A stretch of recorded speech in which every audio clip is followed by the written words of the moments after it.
What is up, YouTube? MCL40 here. I got out all reliable today. We're sporting off the old OG blue shirt.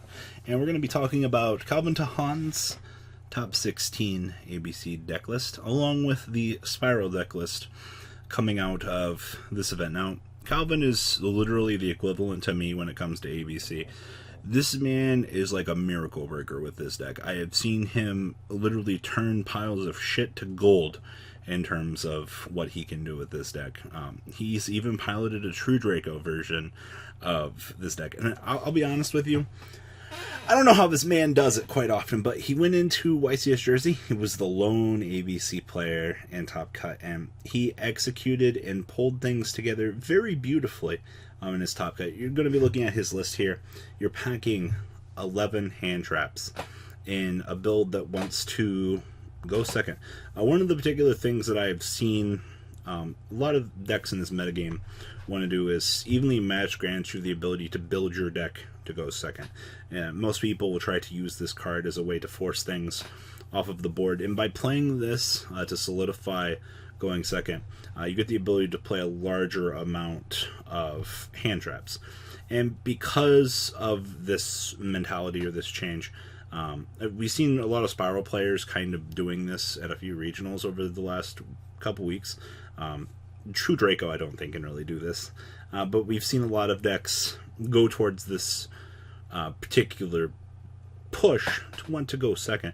And Calvin did a fantastic job of adapting this idea into ABC. And he did fantastically with it.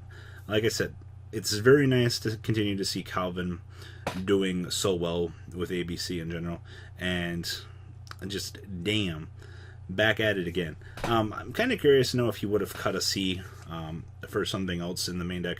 In the past, I've seen particular players only like a couple copies of C, 3 being too much for them. Also, one of the things I like about Calvin's deck, as opposed to previous iterations of the deck, is you do not have gold and silver in here. Bada bing, bada boom. You don't have to rely on them to kind of be that push that you need. Skyjacker Engine actually just replaces that wholeheartedly. Being able to use this as a token generator to basically combo extend out literally any piece kind of just turns into a combo extender, and I definitely like that about this deck. Hornet Drone and Engage both being combo extenders, granting you the ability to set up your pieces and do what you need to do. But anyway, on to Calvin's list. Triple A Assault Core, Triple Ash Blossom, Triple B Buster Drake, Triple C Crush Wyvern, Triple Drone Lockbird, 2 Ghost Reaper, Triple Gamma, and 1 Psyframe Driver. Spells: Triple Pot of Desires, Triple Hornet Drones, Triple Engage, Triple Terraforming, Triple Union Hanger with 1 Upstart Goblin, and Triple Evenly Matched in the main deck. The extra deck down here: 1 Underclock Taker, 1 Double Helix, 1 Shizuku, 2 Kagati, 1 Unicorn, 1 Phoenix, 1 Mermaid, 1 Isolde, 1 Clara and Rushka, 1 Borreload, 1 Omega, and Triple ABC Dragon Buster. And then the side deck: Triple Ghost Ogre, Triple Twin Twister, 2 Anti-Spell Fragments, 1 Impure Order, Triple Impermanence, 2 Magic Deflector, and 1 Solemn Judgment. The first thing that I'm going to tell you about the particulars of this deck in general is Ghost Reaper is a hell of a drug. Also, I want to know how many times this man opened up Driver. I'm going to be honest with you, I fucking hate playing this card because of it being so bad. I'm pretty sure Calvin's hands looked pretty stacked. Oh, look, fucking Engage Mecha Drones and Union Hanger. Oh, okay, I guess this is the nuts. Like, I understand. Okay, once again, we got Engage. If we're going second, we get a second. Jesus fucking Christ, Calvin. No wonder why you did good with this deck. Hornet Drones and Crush Wyvern with Union Hanger. Well, I guess every hand I open up Union Hanger, I'm supposed to win, right? So I was... Please Ash Blossom my Engage, like, so I can Gamma you. Like, I feel like that's all this deck had to do all day, was just draw Gamma. Every hand with this deck has been nuts. Alright, finally, we got a brick. Thank you.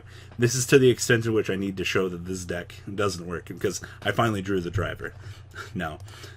All jokes aside, though, Calvin's, like, showing a way for ABC to be played in this current metagame very fantastic and very good to see that this deck is still alive and kicking as a potential metagame choice, that you don't have to be stuck playing the same fucking shit, but you still got to put the money out for the engages. Sad face. The next deck. So I've seen so many theories on this deck ever since Destrudo died. So many people like, do I play Spyral? Yes. Only one of these getting into top cut's relatively sad, considering that this deck still has everything going for it that it did, minus Destrudo. Much like its brother in crime across the street over there. Just crying is ABC. But seeing this deck evolve with the times, it's definitely going. Now with 90% or 99% more DD Crow, we're back on Recite Starling. I guess this particular player said, fuck it, I'm going to cut Princess Sprite, I'm going to just play Recital Starling. Basically adding another hand trap to your hand seems pretty cool, right? Also, he's playing Triple Burst Dragon. 2+ monsters accept tokens. Once per turn during damage during the damage step, when a spell, trap card, or monster effect is activated, quick effect, you can negate that activation. So, Bad Ray. You can, if this card attacks a defensive monster, you get Trample, which I don't know how often that comes up. Then during your main phase, except during the turn this card was special summon, you can trip this card and then target 2 link 2 or lower monsters in your graveyard to special summon it. Huh. I don't know how often that comes up. I don't think you can even do that. But being able to negate Ray, pretty cool, I heard. Being able to just inflict piercing, kind of cool. You know, good link arrows. But being 2+ to make it's pretty good. Also, this deck is playing 2 Car. I can respect that. We're back on that mentality. And this build is packing Triple Called by the Grave. Once again, I talk about this all the time. If you're playing a combo deck that needs to go off, you have to focus on the Called by the Graves. If anything happens to this, anything at all, you're gonna have a bad time. Once again, this deck is extremely fragile. We've known that, but the way that the particulars of this build have evolved with time, I love this deck, as do many other players. It's still just a Spyral though. So this is fragile, the deck. 2 Ash Blossom, 1 DD Crow, triple Droll and Lockbird, 1 Ibly, 1 Drone, 1 Last Resort, 1 Master Plan, 1 Quick Fix, 1 Sleepy, triple Super Agent, and triple Tough. Spells: Triple Called by the Grave, 1 Foolish Burial, triple Foolish Burial Goods, 1 Monster Reborn, 1 for 1, 1 Rhoda, 1 Soul Charge, 2 Big Red, 1 Assault, 1 Resort, triple Terraforming, 1 Upstart Goblin, and triple Rescue. And then down in the extra deck, 1 Ripple Burst Dragon, 1 Borreload, 1 Firewall, 1 Trigate, 1 Decode, 1 Link Rebo, 2 Double Helix Man, 1 Unicorn, 1 Phoenix, 1 Mermaid, 1 Griffin, 1 Goblin, 1 Cerberus, and 1 Recital Starling. Cool thing about this is, by the time you should be making this, he's not really playing anything he would really want to hit off of this, except for maybe this. But at which point, I mean, it's not that good. So playing this to get the guaranteed DD Crow, I mean, you play 1 more brick in your main deck, essentially. But fuck it, 2 bricks is fine, I guess. So I deck triple Ghost Ogre, triple Ghost Reaper, triple Twin Twister, triple Evenly Matched, and literally triple Red Reboot, wrapping this particular deck up.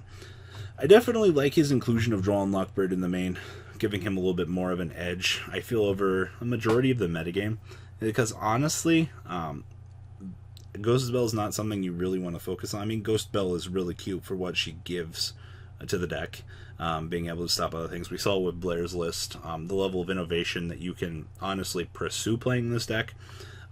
Also going down the other venue of DD Crow, I like, but like I said, adding 1 more brick into the equation kind of sucks. Outside of that, I mean, just particularly looking at this is very standardized for what I'm used to. A few people might complain about only 2 Ash Blossom, but I mean, is really 2 better than 3?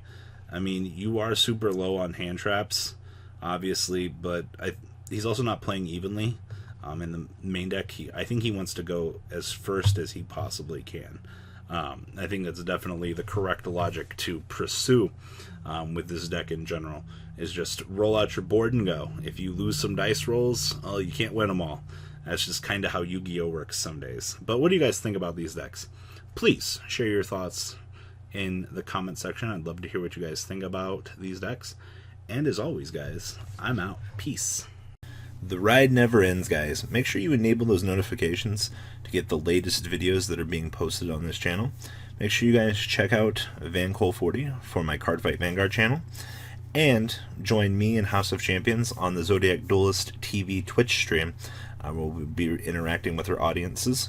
And please check out No Limit Gaming and LGTCG.com for the cheapest trading cards on the market.